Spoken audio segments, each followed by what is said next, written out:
7 दिसंबर सन 1972 को candy space centre से centre 5 rocket की गर्जना के साथ अपोलो 17 की यात्रा शुरू हुई थी।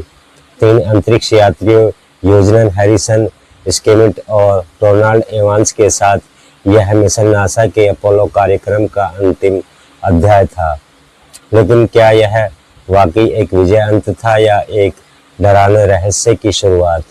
चांद की ओर जाते हुए अपने 3 दिनों की यात्रा के बाद जब अपोलो 17 चंद्रमा की कक्षा में प्रवेश करता है तो चंद्रमा की दूसरी साइड पहुंचते ही मिशन कंट्रोल रूम में एक अजीब सी शांति छा जाती है, क्योंकि एक लंबे समय के लिए क्रू से संपर्क टूटने वाला था। क्योंकि चांद के दूसरी साइड जाते ही धरती से सारे कांटेक्ट खत्म हो जाते हैं और इस समय क्रू ने बहुत ही रहस्यमय आवाज़ों को सुना। लेकिन क्या शायद यह वो चीज़ नहीं जिससे नासा डर गया और फिर कभी चांद पर नहीं गया? तो आखिर अपोलो 17 के दौरान क्या हुआ था? 11 दिसंबर की दोपहर जब लूनर मॉड्यूल टारस लिट्रोफ घाटी में उतरता है तो सब कुछ प्लान के मुताबिक ही चल रहा होता है। ऑर्बिट से बाहर निकलकर डिसेंट ट्रेजडी पर एक सॉफ्ट और सटीक लैंडिंग होती है। सनन और स्किमिट चांद की सतह पर आखिरी और ऐतिहासिक कदम रखते हैं। चंद्रमा की सतह पर उतरने के बाद दोनों अंतरिक्ष यात्री अपने वैज्ञानिक कार्यों में लग जाते हैं। 21.5 किलोग्राम में चट्टान इकट्ठा की जाती हैं और रेडिएशन लेवल भी मापा जाता है। पता चलता है कि चांद की सतह पर मौजूद रेडिएशन पृथ्वी से कहीं ज़्यादा है। लेकिन इसी बीच कैमरे में कुछ ऐसी तस्वीरें कैद हो जाती हैं जो बाद में इस मिशन को ही सवालों के घेरे में खड़ा कर देती हैं। एक तस्वीर में एस्ट्रोनॉट्स के वाइजर में एक रहस्यमय आकृति दिखाई देती है जो बिल्कुल मानव जैसी लगती है, लेकिन स्पेस सूट के बिना क्या वह अजीब सी दिखने वाली आकृति सिर्फ छाया थी? इस सवाल ने उस समय हर किसी को परेशान कर दिया था। वो अजीब आकृति जो तस्वीरों में कैद हुई आज भी वैज्ञानिकों और कॉन्स्पिरेसी थ्योरिस्ट के बीच एक बहस का मुद्दा बनी हुई है। वो अजीब आकृति करीब 1.8 मीटर लंबी दिखाई देती है और उसका ऊपरी हिस्सा मानव सिर की तरह गोल है। ऐसा लग रहा है मानो कोई इंसान चांद पर बिना किसी स्पेस सूट के घूम रहा है। कुछ लोग इसे पेरिडोलिया कहते हैं, यानी हमारे दिमाग का भ्रम, जिसे ऐसा होता है कि इंसान स्पष्ट छवियों में कुछ जाना पहचाना खोजने की कोशिश करता है। जैसे अक्सर हम बादलों में कोई चेहरा या आकृति देखने की कोशिश करते हैं, लेकिन असल में बादलों में ऐसा कुछ नहीं होता। क्या यह सच में भ्रम था? नासा का दावा है कि यह अंतरिक्ष यान के रिफ्लेक्शन या लूनर मॉडल की छाया हो सकती है, लेकिन तस्वीरों का एंगल और लाइटिंग को देखकर लोग नासा पर यकीन नहीं करना चाहते। लोगों का मानना है कि नासा जरूर कुछ छिपाने की कोशिश कर रहा है। स्किमिट की डायरी में दर्ज वो घटना और भी रहस्यमय है। एक रात जब वे चांद की सतह पर प्रयोग कर रहे थे, एक हल्की नीली चमक ने उनकी नजरें पकड़ ली। यह प्लाज्मा जैसी थी, लेकिन यह रोशनी असल में कॉस्मिक रेंज से आने वाली लाइट फ्लैशेस थी। यह लाइट फ्लैशेस हमेशा नीली नहीं होती, बल्कि रैंडम कलर की हुआ करती थी। दरअसल अपोलो 17 के दौरान इन लाइट फ्लैशेस को लेकर एक्सपेरिमेंट किया गया था और यह घटना पूरी तरह से प्राकृतिक घटना थी। कुछ एलियन थ्योरिस्ट ने इसे बढ़ा चढ़ाकर एलियन से जोड़ने की कोशिश की थी, लेकिन यह पूरी तरह से एक नेचुरल फिनोमिनन है। अपोलो 17 के बाद चंद्रमा पर नासा के वापस न जाने के पीछे भी कई कॉन्स्पिरेसीज निकलकर सामने आई। पहली थ्योरी कहती है कि नासा ने चंद्रमा पर किसी अनजान सभ्यता के निशान खोजे और नासा ने इस बात को पूरी तरह से दबा दिया। कुछ तस्वीरों में चांद पर कथित तौर पर ऐसी संरचनाएं देखने को मिलती हैं जो प्राकृतिक नहीं लगती। यह संरचनाएं चंद्रमा की सतह पर बनी हुई दीवारों या टावरों जैसी लगती हैं, लेकिन नासा इन्हें लाइट एंड सैंडोज का खेल कहता है। दूसरी कॉन्स्पिरेसी थ्योरी और भी डरावनी है। कुछ लोग मानते हैं कि अपोलो 17 के अंतरिक्ष यात्रियों ने एलियन संदेश को सुना था जो चंद्रमा की सतह से आया था और वो संदेश एक तरह की वार्निंग थी, जिसके बाद नासा ने चांद पर दोबारा कदम नहीं रखा।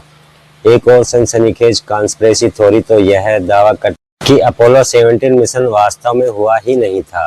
कुछ लोगों का मानना है कि यह सब हॉलीवुड के एक स्टूडियो में फिल्माया गया एक सुनियोजित नाटक की तरह, और यह लोग उस रहस्यमय आकृति को इस थ्योरी के समर्थन में सबूत के तौर पर पेश करते हैं।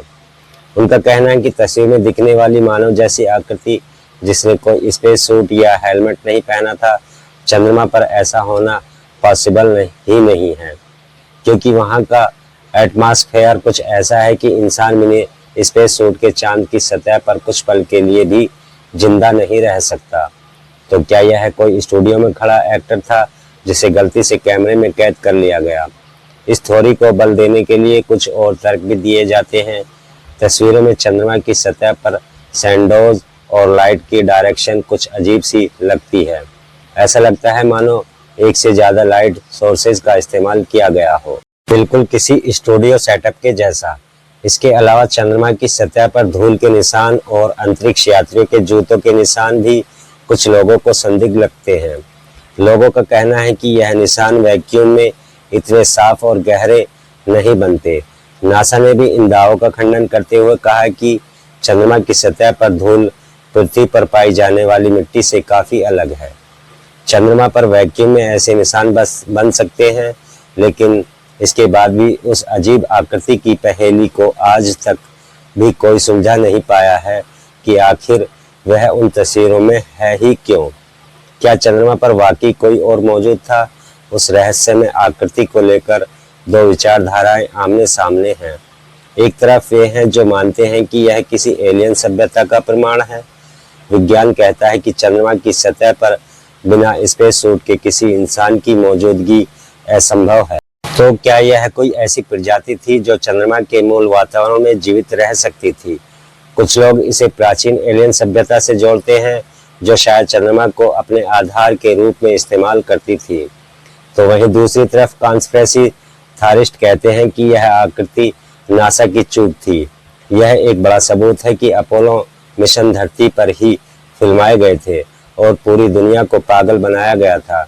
इसके विपरीत नासा कहता है कि चंद्रमा की सतह पर मिले खनिज और चट्टानें जैसे कि एंथ्रासाइट्स और बेसाल्ट पृथ्वी से बिल्कुल ही अलग हैं, और प्रयोगशाला में इनका होना यह सबूत है कि नासा चांद पर गया था। वहीं से यह ल्यूनर मटेरियल लाया गया, लेकिन अगर यह मिशन नकली था तो यह चट्टानें आखिर कहां से आईं?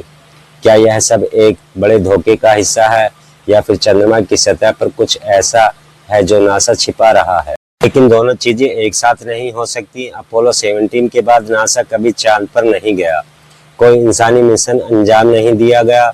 नासा ने आधिकारिक तौर पर बताया कि बजट में कटौती की वजह से और कोल्ड वार खत्म होने की वजह से इतने खर्चीले मिशंस को बंद करने का डिसीजन लिया गया। कोल्ड वार के दौरान अमेरिका ने चांद पर जाने के लिए पैसा पानी की तरह बहा दिया, लेकिन इसका असर आम लोगों में गुस्से के रूप में दिखाई देने लगा था। जगह जगह पर लोग अमेरिका सरकार के खिलाफ प्रदर्शन कर रहे थे, जिसकी वजह से दबाव में आकर सरकार को अपने खर्चे कम करने पड़े और नासा का बजट अरबों डॉलर से सिर्फ कुछ लाख डॉलर पर आ गया, जिसकी वजह से नासा को अपने सारे प्रोग्राम्स अचानक ही रोकने पड़े। लेकिन क्या सच में यही कारण था? नासा के कुछ एक्स एम्प्लॉइज ने सीक्रेटली बताया कि चंद्रमा की सतह पर कुछ ऐसा हुआ था जिसने उन्हें पहले ही वार कर दिया और नासा ने अपने सारे मिशंस रोक दिए। लेकिन अब इन सब कॉन्स्पिरेसी थ्योरी से पर्दा उठ जाएगा, क्योंकि अब नासा आर्टेमिस प्रोग्राम के जरिए दोबारा चांद पर वापसी की योजना बना रहा है। नासा का प्लान है कि इस बार चांद पर एक परमानेंट बेस बनाना, जिससे एस्ट्रोनॉट्स चांद पर कुछ दिन रुक पाएंगे। और अगर ऐसा है तो क्या आर्टेमिस प्रोग्राम अपोलो 17 मिशन के पीछे के रहस्य को उजागर कर देगा? जैसे जैसे हम चंद्रमा के रहस्य को समझने की कोशिश करते हैं, हमारे सामने अनेकों सवाल आकर खड़े हो जाते हैं। क्या हम सच में एलियंस से घिरे पड़े हैं? क्या नासा ने कोल्ड वार जीतने के लिए पूरी दुनिया से झूठ बोला था? नासा के मुताबिक सच्चाई तो यही है कि अमेरिका एस्ट्रोनॉट्स ने चांद पर उतरकर इतिहास रचा था, लेकिन कहीं न कहीं हमें अलग ही कहानियां सुनने को भी मिल जाती हैं, जो हमें वाकई सोचने पर मजबूर करती है। दोस्तों, आपको क्या लगता है? क्या वाकई नासा चांद पर गया था, अपनी राय हमें कमेंट सेक्शन में ज़रूर बताइएगा। आपको यह वीडियो कैसा लगा? अगर आपको यह वीडियो पसंद आया तो इसे लाइक और दोस्तों में शेयर ज़रूर कीजिए। ऐसी ही और मज़ेदार वीडियोस के लिए चैनल को सब्सक्राइब करके बेल नोटिफिकेशन इनेबल ज़रूर कर लें। दोस्तों जल्द मिलेंगे ऐसी ही एक और नए इन्फॉर्मेटिव वीडियो के साथ। तब तक के लिए स्टे क्यूरियस, बी हैप्पी। नमस्कार।